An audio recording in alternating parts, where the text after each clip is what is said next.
ہم کریں گے، پھر ایک اور نئے سلسلے کا آغاز کریں گے جو کہ میں سمجھتا ہوں اس سے بھی زیادہ سخت بھی ہے، عجیب بھی ہے، دلچسپ بھی ہے، پریشان کن بھی ہے، ہلا دینے والا بھی ہے. کل سے وہ سلسلہ شروع کریں گے.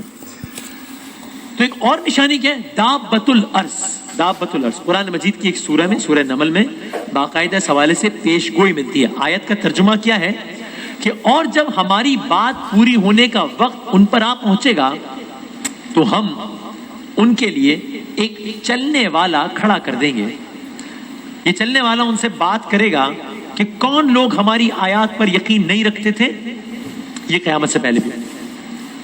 تو اس آیت اور کچھ اور بھی ہم نے کرنا ہے. اس آیت کے مطابق قیامت کی جو آخری نشانیاں نمودار ہوں گی ان میں سے کیا ہوگا؟ دابۃ الارض. یعنی یہ وہ دور ہوگا جب نیکی کا حکم دینا اور برائیوں سے روکنے کا معاملہ بالکل ختم ہو جائے گا. تب اللہ تعالیٰ اس دابۃ الارض کو یہ عظیم فریضہ سر انجام دینے کی ذمہ داری سونپے گا. تو یہ دابۃ الارض کیا کرے گا؟ یہ دابۃ الارض دنیا بھر میں جائے گا، مشرق میں جائے گا، مغرب میں جائے گا، اور اپنی ذمہ داری کو ایسے انجام دے گا کہ دنیا میں رہنے والے جو مسلمان ہوں گے اور جو کافر ہوں گے یہ بالکل الگ الگ ہو جائیں گے. ان کے درمیان فرق بالکل واضح ہو جائے گا. ایک اور نشانی بھی ہے قیامت سے پہلے جو بتائی گئی، یہ کیا ہے؟ جانوروں اور انسانوں کا آپس میں بات چیت کرنا. جانوروں اور انسانوں کا آپس میں بات چیت کرنا. تو اب ان نشانیوں کے علاوہ روایت میں بعض دیگر نشانیوں کا تذکرہ بھی ملتا ہے کہ جیسے قیامت سے قریب جانوروں اور انسانوں کا آپس میں بات کرے. عرض کیا سر اچھا اگر ایک لمحے کوئی سوچیں کہ کسی کو یہ بات شاید عجیب و غریب لگتی بھی ہو، تو جیسے ہم نے عرض کیا کہ اگر کل تک کسی کو عجیب و غریب لگتا بھی تھا کہ یہ ابابیل کہاں، ہاتھیوں کا لشکر کہاں، یہ تو لاجیکل ہی نہیں لگ رہا، ٹھیک عجیب جو پاسٹ ہے. یا اگر کسی کو یہ لگتا ہو کہ یاجوج ماجوج کی اتنی بڑی فوج کہاں، اور ایک چھوٹا سا کیڑا ان کو لگ جائے گا اور وہ فوج مر جائے گی، یہ کیسے؟ تو بھائی ایک پاسٹ تھا، ایک فیوچر ہے، لیکن پریزنٹ کی بات تو کر لینا. آج یہی ہو رہا ہے نا کہ ایک چیز جو نظر نہیں آ رہی اسے دنیا بھر کو روکا ہوا تو ہے. یہ تو معاملہ ہے. اسی طریقے سے اگر کسی کوئی بات ذرا عجیب و غریب لگ رہی ہو کہ انسان جانوروں سے بات کریں گے، یہ کیا؟ تو دو باتیں ہیں. ایک تو یہ کہ قرآن مجید میں صراحت سے موجود ہے کہ قیامت کے روز اللہ تعالیٰ ہر چیز کو گویائی یعنی بات کرنے کی صلاحیت عطا کر دے گا. ہر چیز کو، یعنی قرآنی آیات کا یہ مفہوم ہے کہ انسان کے پیر بتائیں گے اس نے کیا کیا، انسان کے ہاتھ بتائیں گے اس نے کیا کیا، انسان کی زبان بتائے گی اس نے کیا کیا، انسان کے جسم کی کھال بتائے گی کہ اس نے کیا کیا کیا. قرآن مجید کی ایک اور آیت کا مفہوم ہے کہ اللہ تعالیٰ کے جہنم کی گفتگو کرنے کا بھی اسے اشارہ ملتا ہے. جہنم بات کرے گی، اللہ اکبر، جہنم بات کرے گی. اللہ تو پھر عرض یہ ہے کہ اگر قرآن مجید ان بظاہر یہ تو بے جان چیز ہے نا، ہاتھ پیر ناک کان زبان جسم، جب اللہ تعالیٰ، اور ایک تو ظاہر سب باتوں کی ایک بات ہے کہ اللہ تعالیٰ کس چیز پر قادر نہیں ہے، مطلب بات ہی ختم ہو گئی. لیکن ویسے بھی اگر بات آگے بڑھائیں تو جب اللہ تعالیٰ ان بظاہر بے جان چیزوں کو، جن میں بالکل جان نہیں ہے، ان کو بات چیت کرنے کی صلاحیت عطا کر دے گا تو جانور تو پھر بھی بات چیت کر سکتے ہیں بھائی، جاندار تو ہے نا. اور آج کل کی دنیا میں یہ ہو رہا ہے کہ کچھ جانوروں پر خاص طور پر، مثلا میں گوریلا کا تذکرہ کروں، ڈالفن وغیرہ، ان کے حوالے سے باقاعدہ تحقیقات ہو رہی ہیں اور ان کی بات چیت کے کچھ الفاظ کو سمجھا گیا ہے. یعنی سائنسدان اس پر کام کر رہے ہیں کہ کس انداز سے اب ان کی بات کو سمجھ تو لیا گیا ہے، اب ان کو ان کی زبان میں جواب دیا جائے تاکہ یہ بھی انسان کی زبان سمجھ سکے. اس پر کام ہو رہا ہے. یعنی ایک تو ہوتا ہے نا کہ ہم یہ طوطا وغیرہ یہ بات کرتے ہیں اور لوگ سمجھتے ہیں، لیکن اس میں فرق ہوتا ہے کہ ہم اپنی زبان میں بات کرتے ہیں، وہ اس سے مانوس ہو چکا ہوتا ہے، وہ سمجھ لیتا ہے. لیکن اب سائنس اس پر کام کر رہی ہے کہ جانوروں کو ان کی اپنی زبان میں جواب دیا جائے اور وہ سمجھ لیں. یہ ایک نشانی کہ جانور اور انسان باتیں کریں گے. ایک اور نشانی قیامت سے پہلے، وہ کیا؟ لوگوں کی خفیہ باتوں کی خبر. اللہ کیا مطلب؟ ایک اور حدیث میں ایک نشانی ہے، فرمایا عجیب و غریب، فرمایا انسان کی ران اس کو خبر دے گی کہ اس کی غیر موجودگی میں اس کے اہل و عیال نے کیا کچھ کیا. انسان کی ران اس کو خبر دے گی کہ اس کی غیر حاضری میں اس کے اہل و عیال نے کیا کچھ کیا. دور رسالت میں صلی اللہ علیہ وآلہ وسلم جب سرکار دو عالم نے بات کی تو اس بات کو سمجھنا، اس وقت اس بات کا اندازہ لگانا، وہ شاید اگین اس دور کے اعتبار سے بات بڑی ناممکن سے لگ رہی ہو کہ ایک انسان ہے نہیں اور اس کی ایکٹیویٹیز کا پتہ چل جائے، یہ کیسے ہو سکتا ہے؟ اب اگین جو میں اگلی بات کرنے جا رہا ہوں اس کے نتیجہ ہم یہ ثابت نہیں کر رہے کہ یہ ہو رہا ہے اس کا قیامت قریب ہے، نہیں، لیکن اگر یہ لگ رہا ہوں کہ یہ کیسے ممکن ہے، یہ کیسے ہو سکتا ہے، تو بھائی جو ہو سکتا ہے وہ تو بات کی بات ہے. آج کے دور میں کیا ہو رہا ہے، اس دور میں جب کہا ہوگا کہ انسان کی غیر موجودگی میں پتہ چل جائے گا کہ وہ کیا کر رہا ہے، تو یہ بات کتنی عجیب لگ رہی ہوگی. اب ہمیں آگے کی باتیں بھی عجیب لگ رہی ہیں، لیکن اس دور کی گئی بات آج ہمیں سمجھ میں آ رہی ہے نا. یہ تو چپس کا زمانہ ہے بھائی. آپ جانتے ہیں دنیا کے بہت سارے ممالک میں یہ چیز متعارف ہو چکی ہے کہ جو NICs ہوتے ہیں اس میں ایک چپ ہوتی ہے، تو آپ کو موومنٹ کا اندازہ ہو جاتا ہے، گورنمنٹ کے سسٹم میں پتا ہوتا ہے کہ کون کہاں پر جا رہا ہے. ایک ایک چیز کا پتا ہوتا ہے، وہ انسان وہاں پر موجود نہیں ہے، غیر موجود ہے، لیکن اس کی ایک ایک موومنٹ کا اندازہ ہے. ابھی میری بات ہوئی 4-5 دن پہلے مولانا کمیل مہدی صاحب سے، آسٹریلیا میں رہتے ہیں، ظاہر اس دفعہ اسی لیے نہیں بھی آ سکے شان رمضان میں. انہوں نے مجھے بتایا کہ یہاں پر کوارنٹین کا مسئلہ کورونا کے حوالے سے اتنا سخت ہے کہ اگر کسی شخص کو کوارنٹین ہونا ہے، وہ اپنے گھر پہ رہنے کا پابند ہے، اور اگر وہ اس کی خلاف ورزی کرتا ہے اور وہ وہاں سے باہر نکلتا ہے، تو اگر وہ اتنے کلومیٹر سے آگے نکل جائے گا، گورنمنٹ کے سسٹم پر بیپ ہو جائے گی، ان کو پتہ لگ جائے گا یہ آدمی گھر سے باہر نکلا ہوا ہے، وہ اس کو جا کے ٹریس کر لیں گے.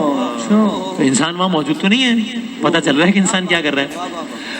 ابھی دنیا کے کچھ حالیہ کیسز ہیں کہ جب دنیا کی عدالتوں نے کچھ لوگوں کو جب سزائیں دی ہیں یا ضمانت پر رہا کیا ہے، تو ساتھ میں شرط یہ لگائی ہے کہ ان کے جسم کے ساتھ ایک چپ اٹیچ کر دی جائے گی تاکہ پتہ لگے کب کہاں ہیں اور کیا کر رہے ہیں.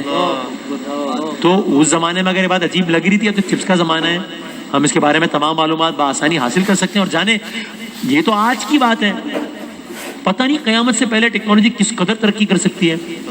جتنی یعنی مجھے یاد ہے آج سے 8-10 سال پہلے ہم دبئی میں تھے، جب ہم نے خبریں پڑھنے کا آغاز کیا تھا، تو ہم ایک جگہ بیٹھے تھے، میں بلٹن کے لیے تیار ہو رہا تھا، تو ہمارے ایک دوست تھے، اس زمانے میں وہ BBM میسنجر ہوتا تھا، بلیک بیری میسنجر، تو انہوں نے وہ ایک تصویر کھینچ کے اپنے ایک دوست کو بھیج دی بلیک بیری میسنجر. میں حیران ہوا، میں نے کہا یہ اتنا آسان ہو گیا معاملہ، کیا آپ نے میری تصویر بھیجی اور دنیا کے دوسرے ملک میں بندے کو بھیج دی اور اس نے جواب دے دیا کہ یہ اچھے کپڑے پہنے ہوئے یا نہیں.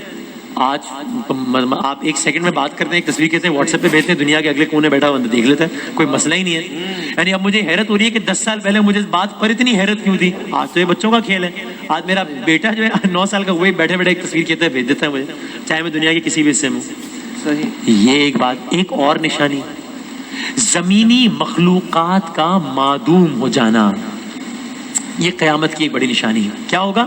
پے در پے زمینی مخلوقات معدوم ہوتی چلی جائیں گی، اسپیشیز انسٹنکٹ ہوتی چلی جائیں گی. حدیث کے مطابق سرکار دو عالم صلی اللہ علیہ وآلہ وسلم نے فرمایا قیامت قائم نہ ہوگی جب تک یہ جو کچھ باقاعدہ مخلوقات کا تذکرہ کیا اور کہا کہ یہ زمینی مخلوقات جب تک پے در پے مرنا نہیں شروع ہو جائیں گی، قیامت قائم نہیں ہوگی. اور اس میں ایک اور حیرت انگیز بات یہ بتائی کہ یہ جو معدومیت ہے، یہ جو مخلوقات ختم ہو جائیں گی، یہ فطرت کے یہ نیچرل ریزنز کی وجہ سے، فطرت کے تقاضوں کی وجہ سے ایسا نہیں ہوگا، بلکہ انسان جو فطرت کے معاملات میں دخل دے رہا ہے، اس کی وجہ سے پوری دنیا کا ایکو سسٹم تباہ ہو رہا ہے، اور اس کی وجہ سے ان جانوروں کی نسل کشی ہوگی. بس وقت ختم ہو رہا ہے اور ہمیں آج اس گفتگو کو تمام کرنا ہے. ایک اور نشانی کیا بتائی؟ قیامت سے پہلے زمین کا مختلف مقامات سے دھس جانا، زمین کا دھس جانا، یہ ایک اور نشانی ہے. سرکار دو عالم نے اس کی طرف ارشاد فرمایا، کہا زمین قیامت سے پہلے زمین میں 3 بڑے گڑھوں کا پیدا ہو جانا لوگ دیکھیں گے. حدیث کے مطابق پہلا مقام مشرق ہوگا جہاں زمین دھسے گی، دوسرا مقام مغرب ہوگا جہاں زمین دھسے گی، تیسرا خود جزیرۃ العرب ہوگا کہ جہاں زمین دھس جائے گی. اب ہمیں نہیں معلوم کہ اس کے نتیجے میں کتنی قومیں تباہ ہو جائیں گی، کتنے نقصانات ہوں گے، لیکن یہ ضرور ملتا ہے کہ زلزلوں اور اس کے نتیجے میں زمین کا دھسنا انسانوں کی بدکاریوں کے نتیجے میں ہوگا. ایک اور نشانی سنیے، بالآخری ختم کرتے ہیں. آگ کا انسانوں کو ہانکنا، آگ انسانوں کو ہانکے گی. سرکار دو عالم صلی اللہ علیہ وآلہ وسلم کی ایک بڑی مشہور روایت یہ بھی ہے کہ قیامت سے پہلے ایک آگ بھڑکے گی، قیامت سے پہلے ایک آگ بھڑکے گی، اور وہ اتنی بڑی ہوگی کہ سینکڑوں میل دور واقع شہر میں موجود اونٹوں کی گردنیں اس آگ سے روشن ہو جائیں گی. اتنی دور تک اس کی تپش اور اس کے اثرات دیکھے جائیں گے. اب اگین میں جو اگلی بات کر رہا ہوں، میں یہ نہیں کہہ رہا کہ یہ نشانی ہے قیامت کی، یہ کون کہہ سکتے ہیں، میں تو بالکل نہیں کہتا، علماء کا منصب ہے. لیکن اگین اگر کسی کو اس بات پہ حیرانگی ہو رہی ہے کہ یہ کیسے آگ وہاں لگے گی سینکڑوں میل دوری ہوگا، تو بھائی آپ نے حال ہی میں کچھ بڑے بڑے واقعات ٹیلی ویژن چینلز پر دیکھے ہیں نا تواتر سے. آسٹریلیا کے جنگلات میں آگ 1 ارب، میں نے آج صبح جب دیکھا کم از کم میں نے محتاط 1 ارب مخلوقات مر گئی اس آگ سے جو آسٹریلیا کے جنگلات میں لگی، جس میں حشرات الارض اور یہ جانور وغیرہ.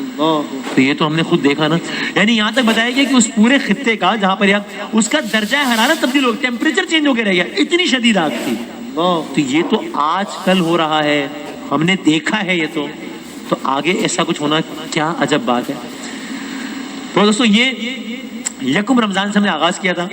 قیامت سے پہلے کی 10 بڑی نشانیاں تھیں. اگین یہ حسن اتفاق ہے، حسن اہتمام ہے. آج 10 رمضان المبارک کو اس کا اختتام ہو گیا، آج اس کا سلسلہ یہ ختم ہوا ہے. اب آگے کا مرحلہ اور سخت ہے. اب جب یہ ساری نشانیاں پوری ہو جائیں گی پھر محشر بپا ہوگا، پھر حشر کا میدان ہوگا، پھر سور پھونکے جائیں گے، پھر سب قبروں سے. یہ سارے کے سارے کیا معاملات ہوں گے جن کا قرآن مجید میں 1 دفعہ نہیں 2 دفعہ نہیں بلکہ میں آج کے تک آپ کو دعوت دیتا ہوں. میں نے اس کی اس کا یہ میں نے پڑھا اور مطلب انسان ہل کر رہ جائے.